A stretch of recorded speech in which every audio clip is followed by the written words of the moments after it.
তারিখটা ছিল 4ই ফেব্রুয়ারি 2024। আর আমরা ঠিক সন্ধ্যাবেলার দিকে পৌঁছে গেলাম হাওড়া স্টেশনে।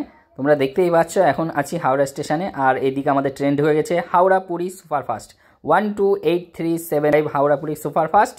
তো টিকিট কেটে নিয়েছি, নিয়ে এইবার উঠে পড়েছি কামরাতে। আমাদের ছিল স্লিপার, একটা ছিল হচ্ছে লোয়ার আর আরটা ছিল হচ্ছে আপার। মিডিল বার্থ আমরা নেইনি, আমরা আপার আর লোয়ার নিয়েছিলাম।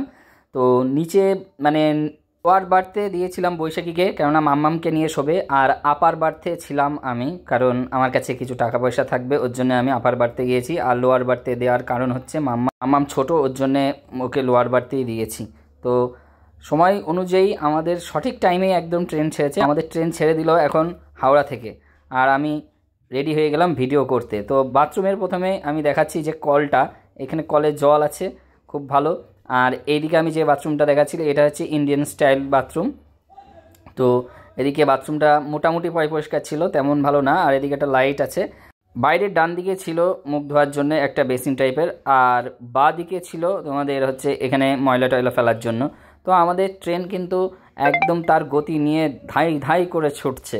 তো আগে কোনো দিন কিন্তু আমি এরকম ব্লগ বানাইনি, তো চেষ্টা করছি তোমাদেরকে মোটামুটি একটা ট্রেন জার্নির ব্লগ শেয়ার করার জন্য। আমাদের ট্রেনের কিন্তু ভীষণ স্পিড ছিল। আর আমি স্টেশনের নামগুলো যাই হোক বলতে পারিনি ভেতর দিয়ে। তো তোমরা স্পিডটা দেখো ট্রেনের, মানে মোটামুটি 127, 28, 29 মানে 30 পর্যন্ত আমি টপ স্পিড পেয়েছি। আর বাদবাকি টাইম আমি ঘুমিয়েছিলাম, ওর জন্য আমি যাই হোক তোমাদেরকে দেখাতে পারিনি। তো টাইম মতো আমরা চলে এসেছি খড়গপুর। আর এখানে ভিডিও করতে আমি চেষ্টা করেছিলাম, কিন্তু বাইরে আরপিএফ দাঁড়িয়েছিল বলে আমি সেমনকার করতে পারিনি। হ্যাঁ, তবুও আমি খড়গপুর পর্যন্ত মানে এই জার্নিটা তোমাদের সাথে শেয়ার করেছি। আর কারণ তার মাঝখানের কিছু কিছু আমি দেখাতে পারিনি, তার কারণ হচ্ছে আমি ঘুমিয়ে পড়েছিলাম। তো যাই হোক, আর এই তোমরা যে টর্চ লাইটটা দেখছো, আমাদের কামরায় কিন্তু আরপিএফ উঠেছিল। সে তাদের কোনো হয়তো সিস্টেম আছে এই টর্চ লাইট মারার পেছনে। তো আমরা ঘুমিয়ে পড়েছিলাম। পরের দিন সকালবেলায় উঠলাম, কি ঘন কুয়াশা, কি আর বলবো, এত পরিমাণ কুয়াশা। ট্রেন একদম তো পুরো 1 ঘন্টা লেট ছিল, 1 ঘন্টার থেকেও বেশি। আর এই কুয়াশার মধ্যে গাড়ি একদম আস্তে আস্তে চলছিল। তো যাই হোক, তার মধ্যে আমরা পৌঁছে গেছি ভুবনেশ্বর স্টেশনে।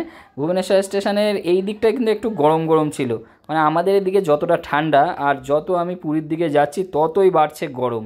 আর পরপর আমাদের লাইন দিয়ে বাই লাইন এক্সপ্রেসগুলো ছুটে যাচ্ছে, আমি অতটা নাম টাম বলতে পারলাম না। যাই হোক, তো খুব ভালো লাগছিল, আমাদের জার্নিটা হেভি হচ্ছিল। আর আমি শুধু বাইরে এসে এসে ভিডিও করেই যাচ্ছি। তার মধ্যে আমরা ঢুকে গেলাম খুর্দা রোড জংশন। তো খুর্দা রোড জংশনটার খুব নাম শুনেছি আমি, তো খুব ভালো লাগছিল আমাদের জার্নি। হাই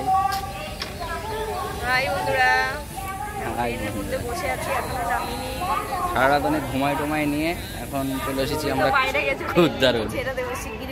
ছেড়ে দিই, আর আধ ঘন্টা মতো লাগবে। আর ট্রেন এমনি কিন্তু লেট চলছে, প্রচুর অসুবিধা হয়নি আসতে, ঘুমাতে ঘুমাতে এসেছি, কোনো অসুবিধা হয়নি। তোমরা ভিডিওটা দেখতে থাকো, অনেক ভালো ভিডিও হতে চলেছে তোমাদের কাছে। ভালো ভালো ভিডিও দেওয়ার জন্য আমরা রেডি, প্রস্তুত আছি, তুমি দেখতে থাকো। আর এদিকে একটা স্টেশনে কিন্তু কাজ চলছে। মাম্মা এটা হাই বলে দাও।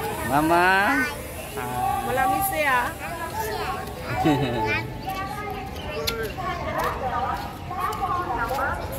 এখন কিন্তু সকাল 7টা বাজে। আর দেখো এখানে কিন্তু একদম ঠান্ডা নেই, আমি একটা নর্মাল গেঞ্জি পরে ঘুরে বেড়াচ্ছি। এখানে গরমই আছে মোটামুটি। তো আধা ঘন্টার মধ্যে আশা করছি পৌঁছে যাবো, ট্রেন এমনিতেই লেট আছে।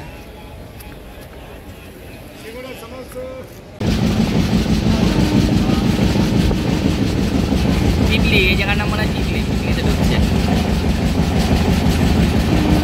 কি সুন্দর পাহাড়। এরপরে দার্জিলিং যাবো। হ্যাঁ, এরপর দার্জিলিংয়ে এত বড় বড় পাহাড়।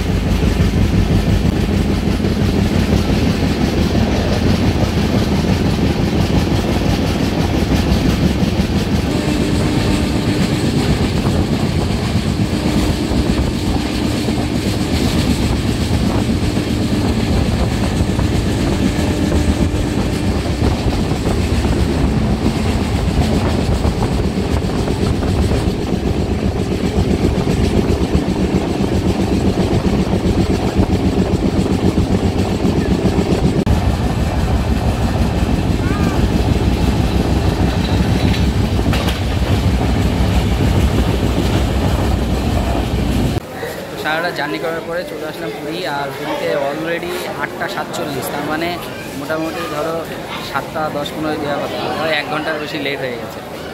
তো যাই হোক, এসে পৌঁছলাম পুরীতে। এইবার যাবো হোটেলে। এবার হোটেলে যাবো, সামনে দিয়ে দেখি বাস কিংবা অটো ধরবো, ধরে হোটেলে যাবো।